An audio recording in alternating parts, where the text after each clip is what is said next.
My good friend Greg Wims, District 39 delegate, he and I were in third grade together, not in this building. This building was not built when we were going to school. Jamil Hernandez from the Gaithersburg City Council is here. Lisa Henderson from the Gaithersburg City. Are you vice president of the Gaithersburg City Council? I think you are. I don't know your official title, but she also works for the county. Jackie Rivera Oven, who's here on behalf of Council Member Dave Albornoz. Ruben Rosario is here, a former police officer for Montgomery County, and is now the Up County Regional Service Center Director and replaced Greg Wims. And I did want to take one other second to say that, and you're going to hear this evening, but the success that we've had in Silver Spring and in Wheaton has been unbelievable.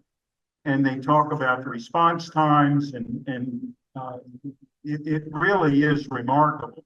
But when we first started this discussion, there are people who always are very concerned about Big Brother and what someone's going to be seeing or not seeing. This really is done by dispatching calls. This is not like something's flying around all the time. And I think that certainly reminded people that this is not something that you have to be concerned about. And I know you're never supposed to start with an apology, but I'm going to start with an apology. I'm actually going to leave a little after 7. There's a gentleman in Gaithersburg, and the meeting is tonight, who has volunteered for the Gaithersburg Washington Grove Fire Department for 60 years. So every 60 years, I'm going to go and get him. So thank you very much. And with that, I'm going to turn it over to, I guess, Councilmember Lukey first. Thank you, Councilmember Katz, and thank you all for coming out here tonight. So I am Councilmember Dawn Lukey. I serve on the Public Safety Committee with Councilmember Katz, and I represent District 7, which all comes to coalesce right around here. So our districts, you could cartwheel into one another from our districts where they border one another. So all of Montgomery Village is in fact in my district. And when this program, Captain Conquinos first shared it with me and other council members last year, this was incredibly exciting to me in terms of being positive technology to be able to be used for the benefit of the public and the benefit for public safety officers. And of course, there are other considerations too, and I'm sure some of what Jason will show you tonight or cover will also show how this is used. There's footage from what occurs with using the drone that is then subsequently be able to be used in court proceedings. And I'm an attorney by background. And so that, of course, is also very interesting to me as to how that plays. Of course, our rules of evidence, much like our Constitution, have to continue to be interpreted to use new forms of technology, but they have been and they are. And so what you're going to hear about tonight is not something that hasn't been tested, hasn't already been utilized in court, or hasn't already been thought of even in that framework. And so there are solid protections around it.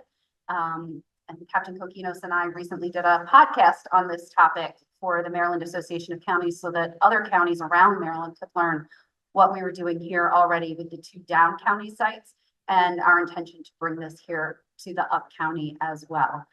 I'm going to turn it over to my upper west side council member. I always joke that I represent the upper east side and Maryland represents the upper west side, and for her to give her remarks. So thank you. And thank you for being here. I'm very excited about this program. And when we talked about the potential, we started talking about expansion before we even got the ones in Silver Spring, and because we all felt that we wanted it up here. And so it makes sense for Gaithersburg, Germantown, Montgomery Village to be covered with this drone. And so I'm very excited about the program. Although I think that Councilmember Katz, when he read it as grown as first responder jokes. Because he listened. In terms of the program, I think it's what we hear from our community very often is they would like to see police presence, more police presence. This is an opportunity to do that. Our police department has been trying to recruit more and more people. There is a shortage nationwide. This program helps expand the footprint, but not only that, it's a smart technology in terms of making the very best use of our police force, and also for a safety. It provides safety, and you'll hear that in this presentation, a level of safety for our officers when they do respond. So I'm very excited to have the program come up to my district, and the great, if it's good or bad, the program. So basically, I'm going to start with,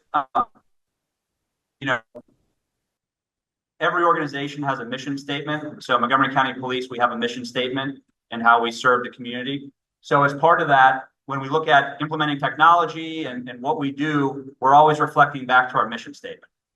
So part of that is obviously safeguarding life and property, prevent and detect crime. And then obviously you'll see in here working in with partnership with the community to identify and resolve public safety issues, right? I'm paraphrasing the word for word. You can see it on there. So what we're doing is obviously we're happy that you're all here tonight so we can work in partnership to discuss this technology, answer your questions. People that the program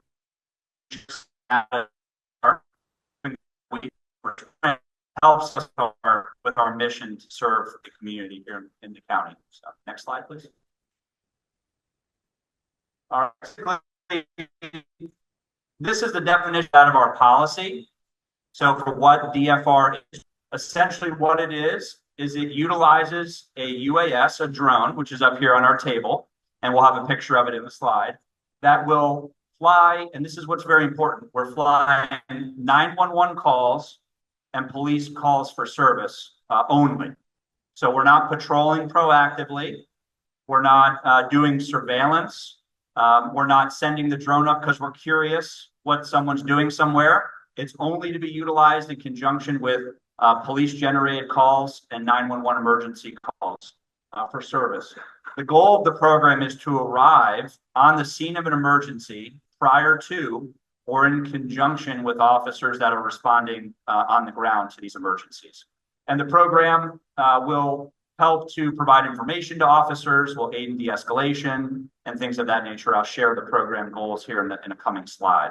So it is specifically carved out in our policy what exactly it's intended to be used for. And we'll talk about later in the presentation some of the policy prohibitions that we got from the community and working in partnership as we developed this prior to Silver Spring.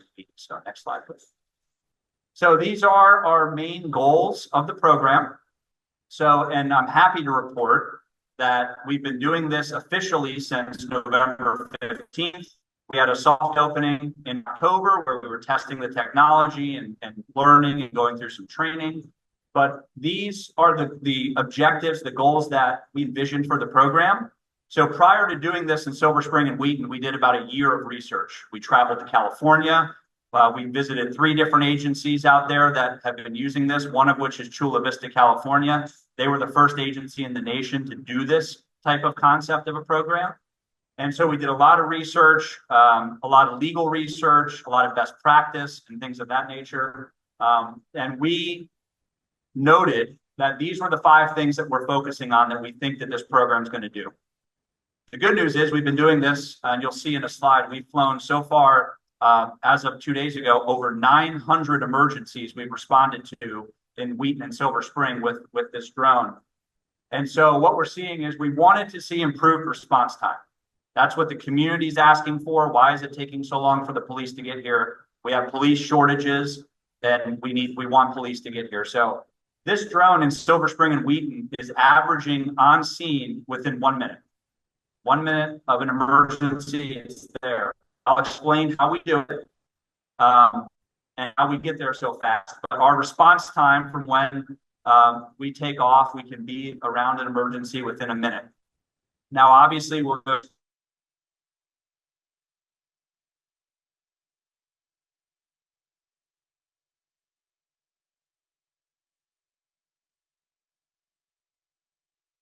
1.2 miles around.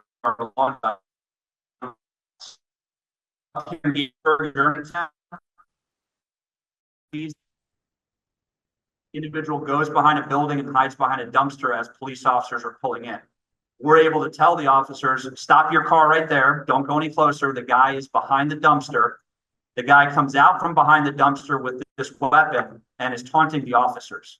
Because we were able to tell them exactly where he was, they were able to provide enough distance and stop short, which allowed them time to de-escalate, make decisions, and not put themselves in an up-close confrontation.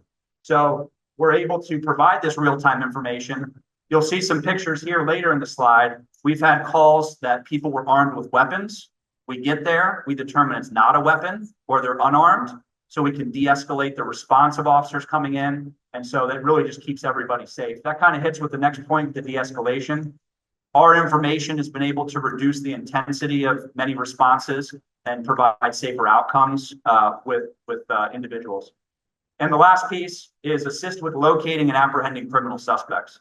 So because we're getting to calls so fast, when our community, when our business members are calling and saying we have a crime going on, the drone's getting there so fast that we've located over 200 instances, 200 individuals that have been located and apprehended or stopped or investigated for active crimes that are taking place in the community. Everything from breaking into cars to shoplifting to that we had an event where there was a shooting in Wheaton, shots were fired, we've located the suspects. So there's been a lot of cases, stolen autos that individuals have fled from. So a variety of crimes from weapons to other matters that we've been able to get there quickly and locate individuals, which some of our businesses, especially in Wheaton, downtown Silver Spring, some of our retail establishments have been very happy. The feedback we're receiving so far, very happy with that. It's helping them with some of their crime problems. We look forward to expanding into our up county to not only help our community, but then our businesses up here as well that may be victimized. Next slide, please.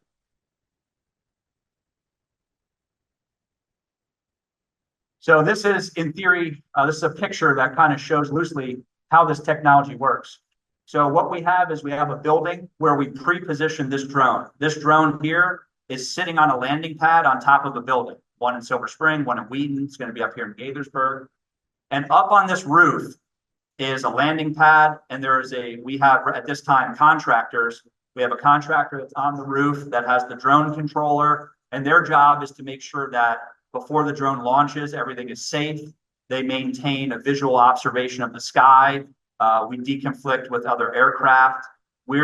Any drone that is flying and there's a helicopter or something else, we have to move out of the way. So we give way to all manned aircraft, crewed aircraft. In particular, one thing that we're looking at is how are we going to operate around the air park?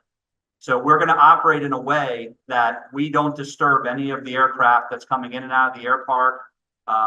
Air safety is very important. So we have a lot of regulations for that. So that person is in charge of all the safety and everything like that. They have the controller. They can control the aircraft at any time.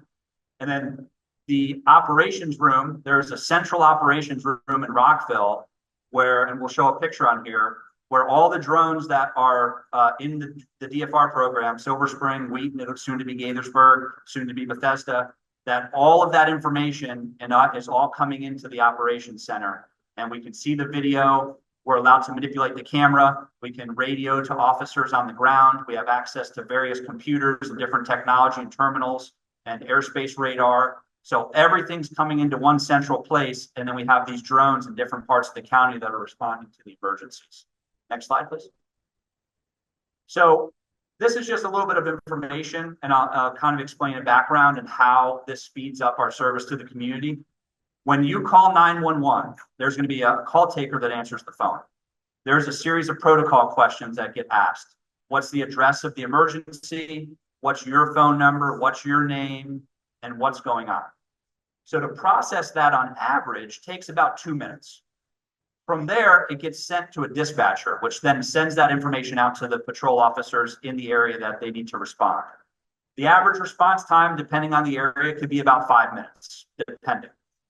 So what we can do in the drone room, if you hit the next slide, we have access to is this is a program called Live 911.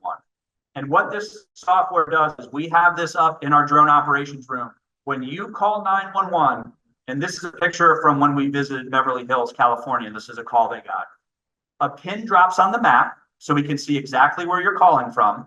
And then we hear live your communication with the call taker. So when you give your address, we see you on the map, we hear what you're saying. When you say, there's someone that's breaking into my neighbor's car, that's all we need to hear. We don't need to wait the 2 minutes, have it sent, have it dispatched. We start sending the drone right away. So that's how we're cheating time and we're getting there faster than the officers. The police officers in the cars, they have to wait for that call to be processed and sent to them. We can hear it live in our room and we can send the drone right away. And that's how we're getting there so fast. Next slide. So we have up here, it's a DJI Matrice M350 drone. It's the latest model that's out. This is the drone we'll be using. A little bit of specs about it. It flies up to 51 miles an hour. During this program, the restriction is set at 34 miles an hour due to some technology restrictions. But it can fly for up to 55 minutes. And we fly no higher than 400 feet. But we generally fly between 300 and 400 feet. And we'll be doing so up here as well. So the drone's not going to be very low. It's not going to be disturbing you in your backyard. It's not really going to be, you may not even necessarily see it depending. It's going to be way up high. So the noise has been very low. We've received no negative complaints from folks that live in some of the high-rise apartments on their balconies and such like that down in the CBD of Wheaton and Silver Spring. The other thing is when the drone takes off and goes to an emergency, this camera is actually pointed up to the sky. So, and it's not recording anything while it's flying. So one thing that we want to do in this program is reduce to any extent that we can the visual intrusion into our community. So when the drone takes off, it's flying to an emergency, the camera's not going to be down, it's not going to be shining into anyone's backyard or anything like that. It's not recording any video at that time. When the drone gets to the area of the emergency, then the system allows the camera to go down, and then the operator will focus the camera exclusively on what the emergency is. And at that point, the video starts recording. All video that's recorded by the drone is evidentiary. It's treated the same as police body camera. It's treated the same as in-car police video camera. So it all gets tagged and stored in an evidence system, just like the body camera. So when you think of drone camera video, think of it the same as a police body camera. The processes, the policies, the retention, the MPIA availability, all of that is the same as the police body camera. We actually use the same system to upload the video, evidence.com. It's an Axon brand. So next slide. Oh, one back. So this is a picture of the roof. You can see there's a landing pad over there with the drone that sits on. This is in Silver Spring. The controller sits up there with our contractor on the roof, and they're up on the roof. What you don't see is we have some niceties for the roof staff person, a chair, a canopy tent to be out of the sun, different things like that. So we do, they're not up there without some, shelter. Next slide. This is the operations room. So this is what it looks like in our operations room in Rockville. So this room has 2 terminals. And so we can fly from either side in the middle of some phones and different equipment, but we monitor airspace, we monitor the computer-aided dispatch, the live 911 system, and all that kind of stuff from the operations room. Next slide. So this is a map showing the service area here for the Upcounty proposed site in Gaithersburg. So what you're going to see is the entire city of Gaithersburg served. Rio, Kentlands, Montgomery Village, all the way out towards the air park. Again, the air park's going to be a little limited for us. We got to be careful with the aircraft. Up into Germantown Park, Fox Chapel, the Hampton apartment area, downtown Germantown, And I think, I'm hopeful we're gonna be able to edge up to Milestone. So for that shopping community up there and the residents up there. So it's a pretty big area, Great Seneca Highway, Popper Road, all of that is gonna be in the area. We will be doing some things, geofencing areas that the drone can't fly. We don't want the drone to fly over NIST. We don't want the drone to fly over Department of Energy. Even though we have done outreach with them, they're aware of what we're doing. We're just going to be making sure the drone doesn't fly in those areas. Just, you know, they said we could, but that will be safe. So next slide. So this is a picture. I don't know if it's hard to see for everybody here, but we have a couple of things that we've been able to do. The picture here is an individual that is breaking into a vehicle. We had a person that called and said, hey, there's a guy in this parking garage breaking into cars. Drone was there within 30 seconds. And with this camera, we're able to be far back and zoom in. And we're actually watching this individual break into this car. And what we're able to do is provide information to officers. Our operations room is also kind of a coordination center. So we'll tell officers where to position themselves, the best way to approach. And we were able to take this individual safely into custody for breaking into these cars. The picture above is a retail theft. And we located the suspect leaving the store. We guided officers to stop and encounter the individual for an investigation. And the person took off running.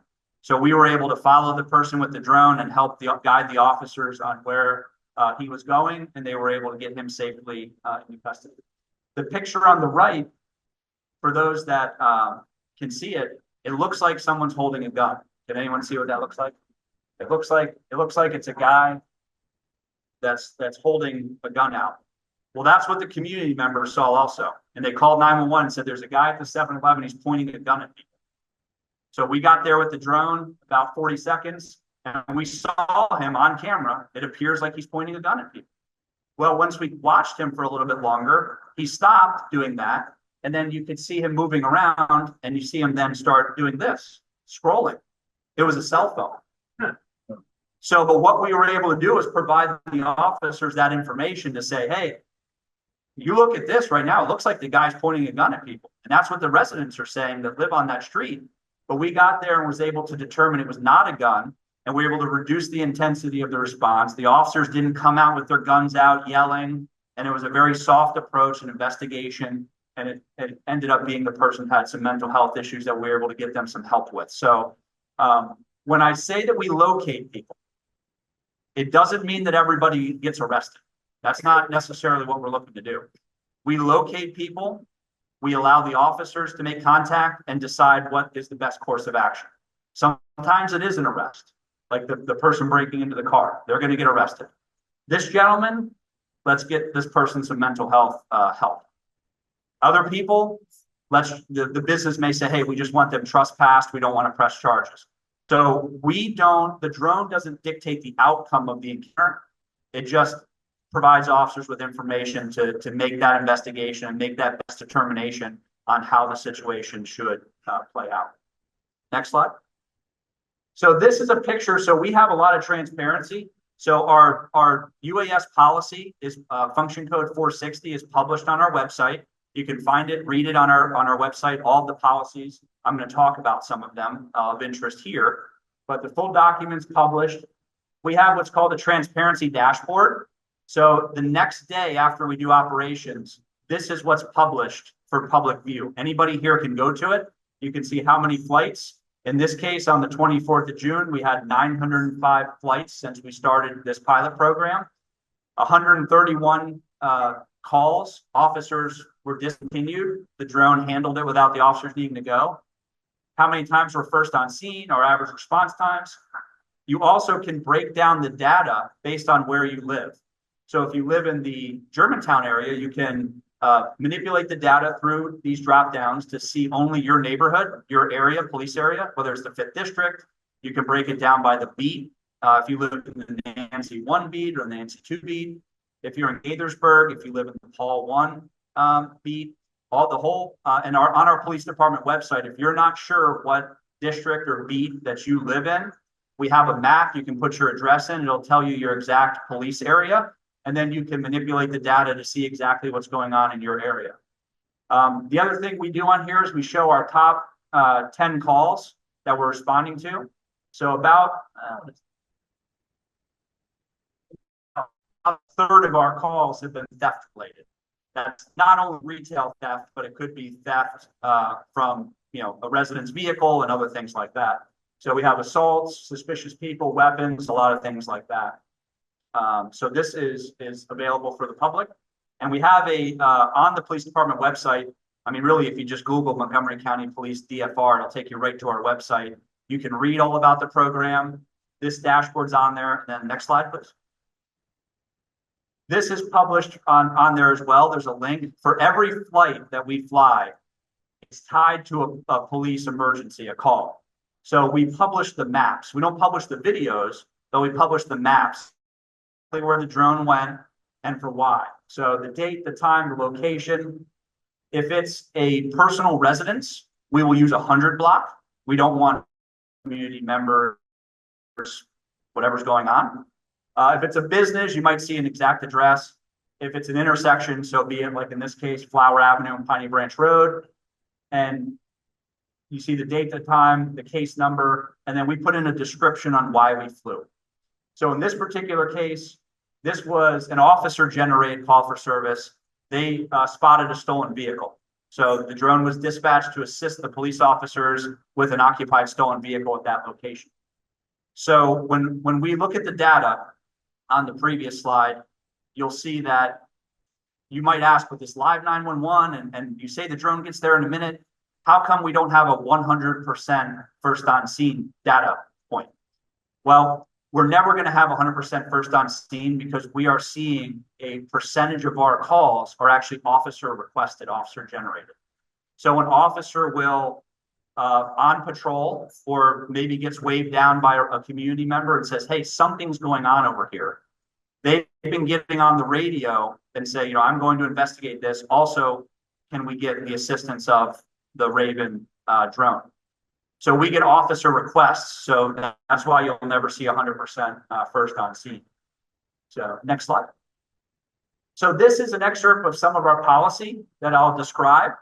So first of all, people ask us, what type of calls do we fly? It's easier for me to tell you what we don't fly. So we don't fly calls that occurred earlier and there's no suspect on scene.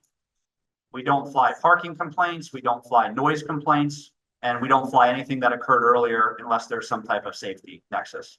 So we're flying calls that are in progress and there's a suspect or a possible suspect on scene or in the area. So that's what we're limited to. We will fly other police calls such as traffic collisions or rescue calls or missing people, things of that nature. If it's in progress, we will do that. If it's a missing person that occurred earlier, that's a determination. How long have they been missing? Is there information that they're still in the area? We have had successes with, we had a child that had autism that went missing from their home in Silver Spring. We were on scene very quickly with the drone. We actually located the child in the neighborhood and was able to guide officers.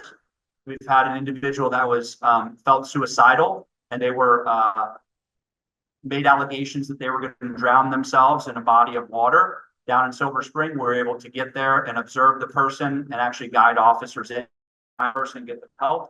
So we will fly calls that we think we can help with life safety or keeping people safe as well.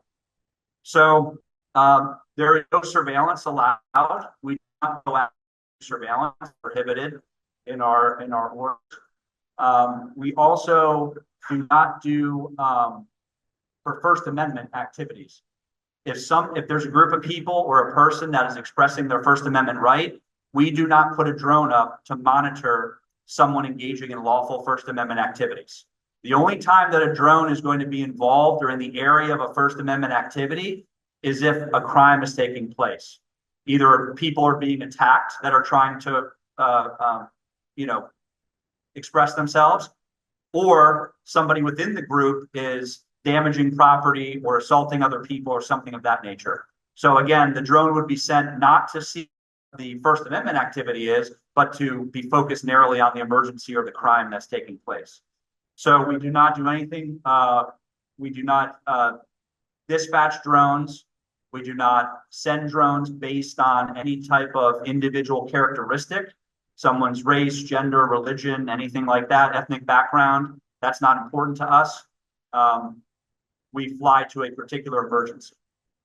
We do not, the drone video does not interface with facial recognition technology. So facial recognition is a software that is separate that you could connect imagery to that can scan facial demographics. We do not do that. The drone video and facial recognition do not work together at all. We also do not have any capability to intercept audio. We can't hear cell phones. We can't hear conversations on the ground. None of that's taking place. I did mention that the camera's up. It's not recording until it's on scene. The other thing that we do as a procedure is if we respond to an emergency and we deem that we're not going to send a police officer, we call the person that called 911 and we talk to them directly. Hey, we're here with a drone. We ask them questions before we decide to disregard officers. Two reasons for that. We don't want to assume something, but we also want people to know that while getting a police service, you may not see the police car, but we're up in the sky. And we've had some very favorable feedback from our residents and community members that so they like that. So that was something. And actually that procedure was put into place based on community feedback from our Wheaton Town Hall.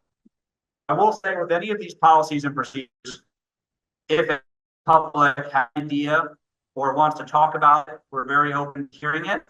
If it's something that we think is, a good idea or it doesn't affect anything we're doing in a bad way, it doesn't hurt the mission, we definitely are considering all feedback. And like I said, some of these are included because of our community feedback efforts that we've had. The last piece, next slide. All right. The last thing I'll talk about, my list here that comes up is the data security piece. Some people have asked about data security. So this is a Chinese-made drone. There's a lot going on with that right now. I will tell you that we are constantly evaluating drone technology. And as of this moment right now, for this program, there's nothing better than that drone. From the purposes of safety, there's a lot of safety features with airspace where it's got sensors, obstacle avoidance, different things like that. There's technology in there that actually detects air. So if there's an airplane that's flying within a certain span of the drone, we get notified, even though we already have radar, but it's a double notification. So we are in the process of constantly evaluating American-made drones. The minute that an American-made drone comes on the market that meets the performance and the safety of this, we're prepared to transition to that. But in the meantime, we've taken what we believe to be significant steps to protect any concerns about data security. So none of these drones are ever plugged into a county network whatsoever. We have standalone devices that are not connected to any Montgomery County government network, so we protect any of that. When the drone is flown, the drone is controlled through a third-party company. It's called DroneSense. It's an Axon Air product that essentially the information, the data from the drone goes up into DroneSense's third-party software. There's a series of IT security that they've published online about it through, I believe they use Amazon Web Servers. So there's a wall, firewall, if you will. I'm not a big tech guy. I was doing a little bit with the HDMI cable, but that's about it. But there is a firewall there. The evidentiary video, the video that comes off that camera, same thing, doesn't go on the county network. It goes up to evidence.com, which is a third-party program. So there's always things in between the drone and the county network, and it's never plugged in directly to the network.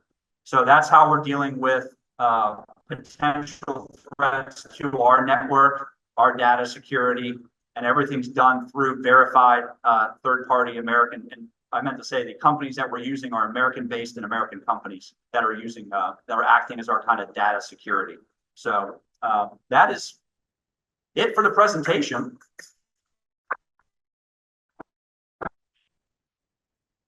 Thank you. So what we have now is we have time for questions and answers. I will tell you that if you have more questions, of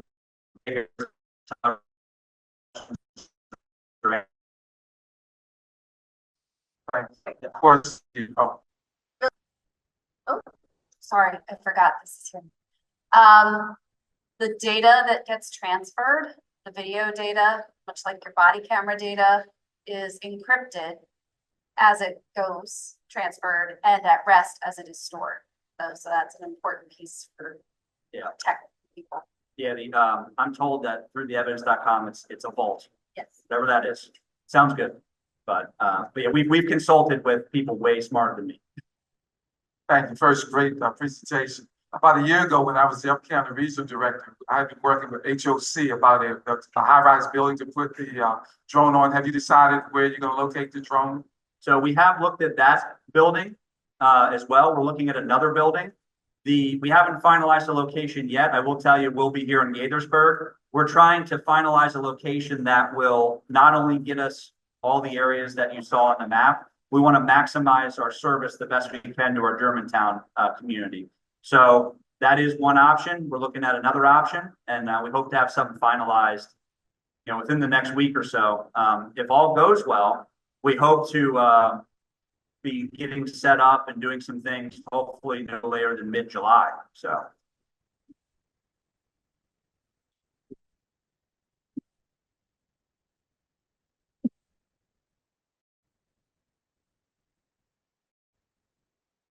In your test program, was there a shortfall, like calls that didn't get answered that could have been answered by the drone? Like you had enough drones, I guess is the question. There have been times it's gotten busy. We will, if we're overhead of a call, and we only stay overhead of an emergency until it's stabilized. Our goal is not to linger around. We want to be freed up to go to other emergencies. There have been a few times that we've had to basically pick between two. And what we'll do at that point is we choose the higher priority call, or if there's a life safety emergency. So if a call came in for a shooting, we would go to that instead of the theft, the shoplifter. So we kind of triage. The thing that's been limiting for us, which I'm excited up here, is down in the flight restricted zone, our operational area is restricted. So there's been calls just outside where we're permitted to fly that I wish we would have been able to get to. And that could be Aspen Hill, that could be White Oak, different things like that, where from downtown Silver Spring or downtown, we can't fly. The exciting thing up here is we're getting to double, almost triple the area we can serve. So we're hoping that, but what could happen, and kind of to get to your question, is we're going to collect data on this. The data coming in may at some point justify or open the discussions to, does Germantown need its own drone? Because Germantown and Gaithersburg are two very busy areas for us. The way we pick these areas, because that is a question, is it's not, we just don't close our eyes and stick a finger on the map. We look at calls for service, where our staffing shortages are, our call hold times, and the type of crime that we're seeing. So Gaithersburg and Germantown, obviously we'd love to have more police officers. There is a lot of calls that are going on. So we think this can help. We're going to track the data to say, hey, we're so busy flying calls around Gaithersburg that we haven't been able to get to Germantown as much as we like. And that's going to be stuff we're going to be looking at, evaluating, and having community discussion and discussion with our council members as well.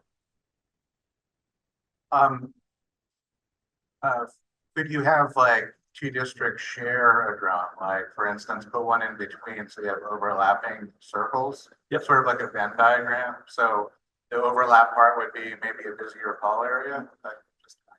Yeah, so if we were to put a drone site in Germantown, like let's say we put it on top of the 5th District Police Station there in downtown, it would overlap with our Gaithersburg drone. So you could, in theory, have that type of activity going on. Yep, absolutely.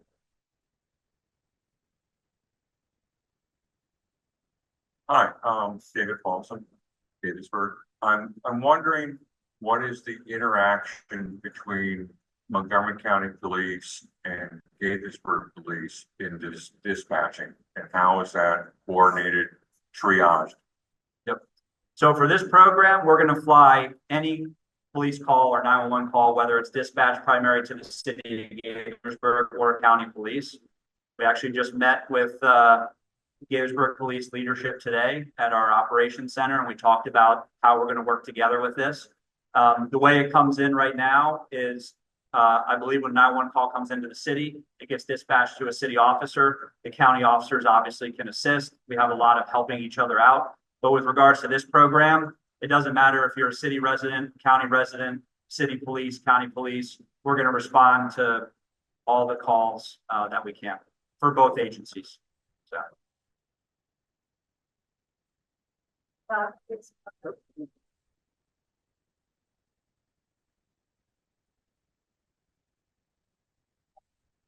My name is David Knox. I live in Leisure World, and that has nothing to do with my question.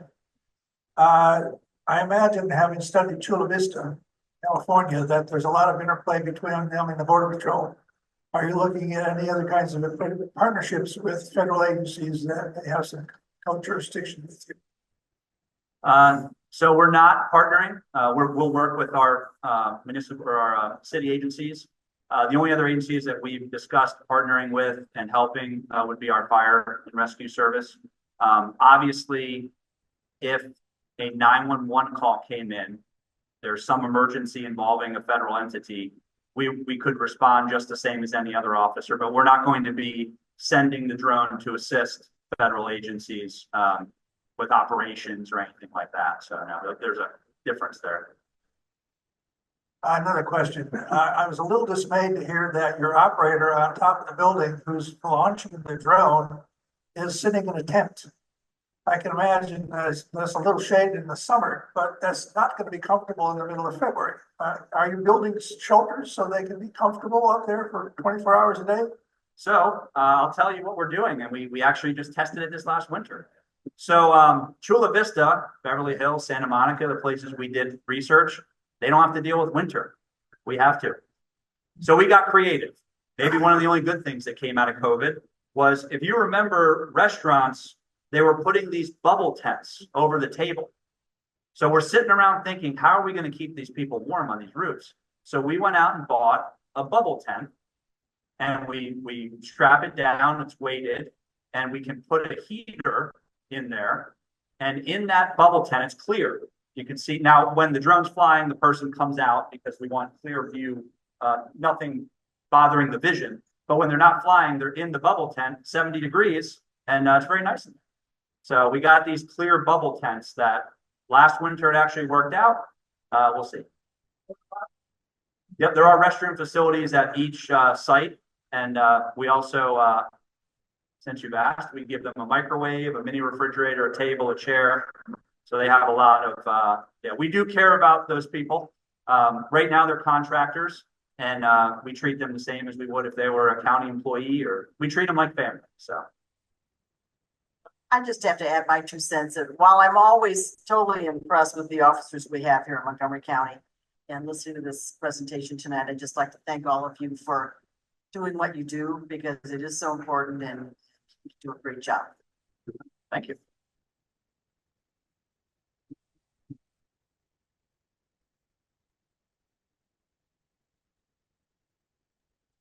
Hi, good afternoon. My name is Adama, and thank you for the presentation. I heard Gettysburg, Germantown, and I'm from Cider Mill. I didn't hear about Montgomery Village. Yes, Montgomery Village. Yes, will be, yes. All of Cider Mill, Montgomery Village Shopping Center, all the way up that way, absolutely going to be there. If you live Rothbury, out near the Giants, not for school, that's all. Yep, so you will get service at Cider Mill, absolutely. Very fast service too, by the way, because what the buildings we're looking at are all very central to Gaithersburg.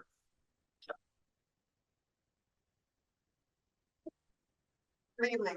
First, I want to ditto Senator King's thank you. This is fantastic. Thank you for keeping our public safe and thinking of more innovative ways to do it. And it must have been hard to hang out in Hollywood, but okay.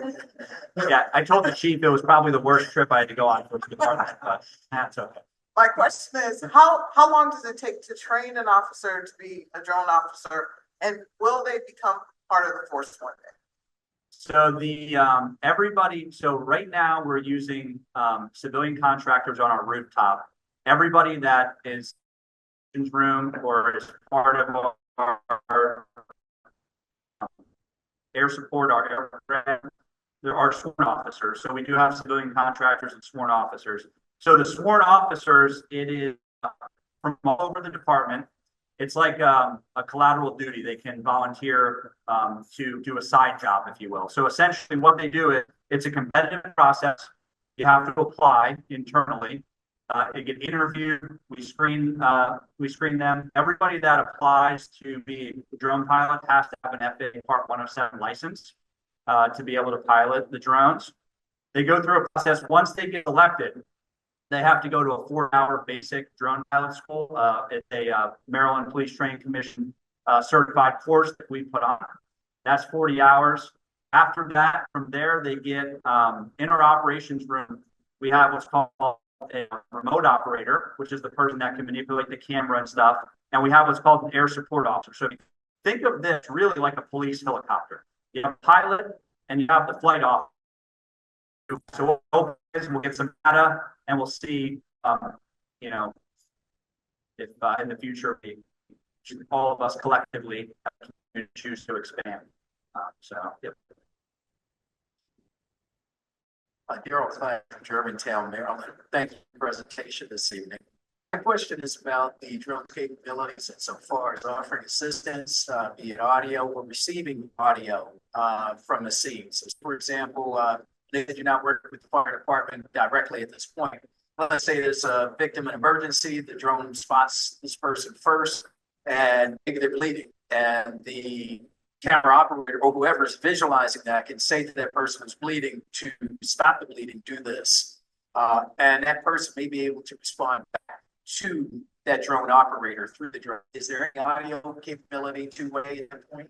So now we don't have two-way capability. And I'm not aware with this that can receive audio. And it also might be difficult because we're up at businesses and private residents to share camera feeds into our information center.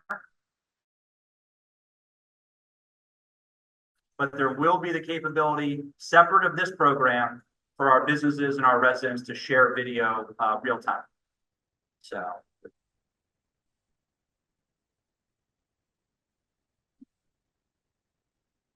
Hello, what is the funding for this program and what is the funding timeline? Is there an end of the funding? Yep, so the funding is by fiscal year. So it's July 1 to June 30th. Our funding comes at the approval of our fine council members.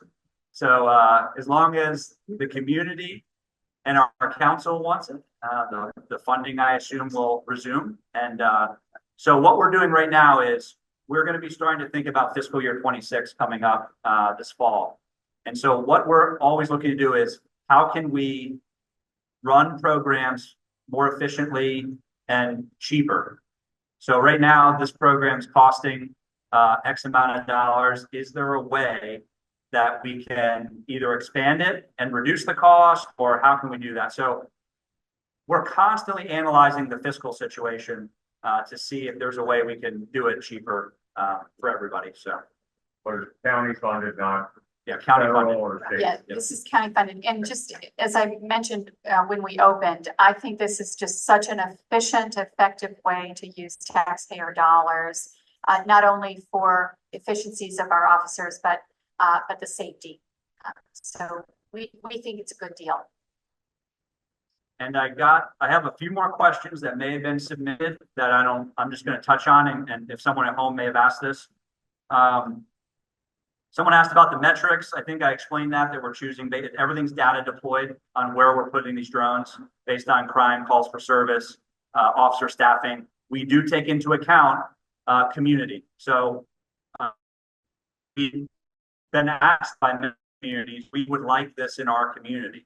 So we take that into account, of course, when we're assessing this. Planned response times, we talked about that.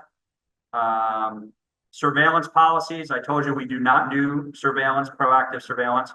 concerns this will take away first responders' jobs. This does not replace police officers. This is a supplement. This is a partnership. This allows officers to be more efficient. We still need to hire more officers. And in my opinion, we need to hire more than, what we're allotted at. But this is going to help be more efficient. Even if we were fully staffed, this is still going to be a valuable tool for our community.